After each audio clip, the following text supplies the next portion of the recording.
Hello friends, எல்லாரும் எப்படி இருக்கீங்க? இன்னைக்கு நம்ம வீடியோவில் வேர்க்கடலை சாதம் எப்படி செய்கிறதுன்னு பார்க்கலாம். ஸ்டவ் பற்ற வச்சுக்கிட்டு ஸ்டவ் மேலே ஒரு கடாய் வச்சுட்டு கடாய் நல்லா சூடேறினதும் 1/4 கப் அளவுக்கு வேர்க்கடலையை நான் சேர்த்துக்கிறேன். நான் எடுத்துருக்கிற கப்போட சைஸ் வந்து பார்த்தீங்கன்னா 250 மில்லி. அதில் 1/4 கப் அளவுக்கு வேர்க்கடலையை சேர்த்துக்கிறேன்.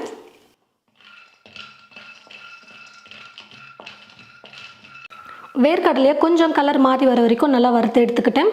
இப்போது இந்த வேர்க்கடலையை ஒரு பிளேட்டுக்கு மாற்றிக்கிறேன். இப்போ இதே கடாயில் 1/2 டீஸ்பூன் அளவுக்கு கடலைப்பருப்பு சேர்த்துக்கிறேன். 1/2 டீஸ்பூன் உளுத்தம்பருப்பு, 2 டீஸ்பூன் வெள்ளை எள்ளு சேர்த்துக்கிறேன். வெள்ளை எள்ளுக்கு பதிலாக நீங்கள் கருப்பு எள் வேணுன்னா கூட சேர்த்துக்கலாம். கூடவே காரத்துக்கு வந்து பார்த்தீங்கன்னா நான் வந்து 5லேருந்து 6 காஷ்மீரி மிளகாய் வந்து எடுத்திருக்கேன். உங்களுக்கு இந்த மிளகாய் இல்லைனா பரவாயில்ல, நம்ம வீட்டில் நார்மலாக யூஸ் பண்ணுற வரமிளகாவே நீங்கள் சேர்த்துக்கோங்க. நார்மலாக யூஸ் பண்ணுற வரமிளகாய் சேர்க்கும்போது காரம் வந்து பார்த்து சேர்த்துக்கோங்க. உளுத்தம்பருப்பு, கடலைப்பருப்பு, எள்ளு எல்லாமே வந்து பார்த்திங்கன்னா நல்லா இப்போ பொன்னிறமாக வறுப்பட்டு வந்துருச்சு. நல்லா கலர் மாதிரி கொஞ்சம் வறுப்பட்டு வந்ததுக்கப்புறமா இது கூட தேங்காவை சேர்த்துக்கலாம். சும்மா ஒரு கைப்பிடி அளவுக்கு நான் வந்து பார்த்திங்கன்னா தேங்காவை துருவி எடுத்து வச்சுருக்கேன். அந்த தேங்காய் துருவலை சேர்த்துக்கிறேன். கொஞ்சம் லைட்டாக ட்ரையாக வர வரைக்கும் வறுத்து எடுத்துக்கலாம். தேங்காய் கொஞ்சம் ட்ரை ஆகிற வரைக்கும் வறுத்து எடுத்துக்கிட்டேன். இப்போது ஸ்டவ் ஆஃப் பண்ணிவிட்டு இதை ஒரு பிளேட்டுக்கு மாற்றிக்கிறேன். நம்ம வறுத்து வச்ச எல்லா பொருளும் நல்லா சூடு ஆறுனதுக்கப்புறமா ஒரு மிக்ஸி ஜாரில் சேர்த்துக்கிட்டு கொஞ்சம் ரவை மாதிரி அரைச்சி எடுத்துக்கோங்க. ரொம்ப நைஸாகவும் அரைக்கக்கூடாது. அதே மாதிரி வேர்க்கடலையை ரொம்ப நேரம் அரைச்சோம்னாலும் எண்ணெய் வந்து வெளியே வர ஆரம்பிச்சிடும். அப்புறம் இந்த மாதிரி உதிரி உதிரியாக இல்லாமல் நல்லா கெட்டியான பதத்துக்கு வந்துடும்.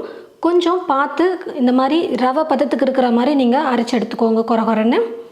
பருப்பையெல்லாம் வறுத்து வச்சு அதே கடாயிலே இப்போ நான் வந்து பார்த்தீங்கன்னா ஸ்டவ் பற்ற வச்சுக்கிட்டு இந்த கடாயில் எண்ணெயை சேர்த்துக்க போகிறேன். எண்ணெய் நல்லா காஞ்சதும் கடுகு கொஞ்சம் சேர்த்துக்கிறேன். கடுகு நல்லா பொரிஞ்சதும் கொஞ்சமாக வேர்க்கடலையை சேர்த்துக்கிறேன். எண்ணெயில் லைட்டாக வேர்க்கடலையை வறுத்ததுக்கப்புறமா ஒரு பாதி அளவுக்கு வேர்க்கடலை வறுப்பட்டு வந்ததுக்கப்புறமா 1/2 டீஸ்பூன் அளவுக்கு உளுத்தம்பருப்பு சேர்த்துக்கிறேன். ஒரு வரமிளகாவை எடுத்து சின்ன சின்னதாக கட் பண்ணி வச்சுருக்கேன், அதை சேர்த்துக்கிறேன். கொஞ்சமாக பெருங்காயத்தூள் சேர்த்துக்கிறேன். பருப்பு நல்லா வறுப்பட்டு வந்ததுக்கப்புறமா ஒரு 6லேருந்து 7 பல் பூண்டு எடுத்து காய் துருவலில் வந்து பார்த்தீங்கன்னா நம்ம கேரட்லாம் துருவும் பார்த்தீங்களா, அந்த மாதிரி நான் துருவி எடுத்து வச்சுருக்கேன். நீங்கள் பூண்டை வந்து முழுசாகவும் சேர்த்துக்கலாம், சின்ன சின்னதாக எடுத்து. அப்படி இல்லைனா பொடியாக கட் பண்ணி கூட சேர்த்துக்கலாம். நான் வந்து துருவிட்டு சேர்த்துருக்கேன். எடுத்து போடவே மாட்டாங்க, அப்படியே சாப்பிட்ருவாங்க சாதத்தோடு சேர்த்து. எண்ணெயில் பூண்டு நல்லா ஃப்ரை ஆனதுக்கப்புறமா 1/4 டீஸ்பூன் அளவுக்கு மஞ்சள் தூள் சேர்த்துக்கிறேன். தேவையான அளவுக்கு உப்பு சேர்த்துக்க போகிறேன். சாதத்துக்கும் சேர்த்து இப்போவே நான் வந்து உப்பு சேர்த்துக்கிறேன். இப்போ இது கூட நம்ம ரெடி பண்ணி வச்சுருக்கிற இந்த பவுடரையும் சேர்த்துக்கலாம். கருவேப்பிலையை கொஞ்சம் எடுத்து வச்சுருக்கேன், அதை சேர்த்துடுறேன். நம்ம முதலே வேர்க்கடலாம் வறுத்தோம் பார்த்தீங்களா, அதெல்லாம் நல்லா வறுத்து எடுத்துக்கோங்க. தீஞ்சு போகவும் கூடாது, அதே சமயம் வறுப்படாமலும் இருக்கக்கூடாது. கரெக்டாக பொன்னிறமாக வர வரைக்கும் நல்லா வறுத்து எடுத்துக்கிட்டிங்கன்னா தான் டேஸ்ட் வந்து நல்லாயிருக்கும், சாப்பிடவும் நல்லாயிருக்கும். இப்போ இந்த பொடியை சேர்த்துட்டு நல்லா கலந்து கொடுத்ததுக்கப்புறமா நான் இப்போ ஒரு 150 கிராம் அரிசியை எடுத்து சாதம் வடித்து உதிரி உதிரியாக எடுத்து வச்சுருக்கேன். இப்போ இந்த சாதத்தை வந்து சேர்த்துக்கிறேன். ஸ்டவ்வை லோ ஃப்ளேமில் வச்சுக்கிட்டே இந்த மசாலெல்லாம் சாதத்தோடு நல்லா மிக்ஸ் ஆகிற அளவுக்கு கலந்து கொடுத்துக்கலாம். நம்ம ரெடி பண்ணியிருக்கிற வேர்க்கடலை பொடி வந்து பார்த்திங்கன்னா உங்களுக்கு எந்த அளவுக்கு சாதத்தில் வேணுமோ அதுக்கேற்றது போல் சேர்த்துக்கோங்க.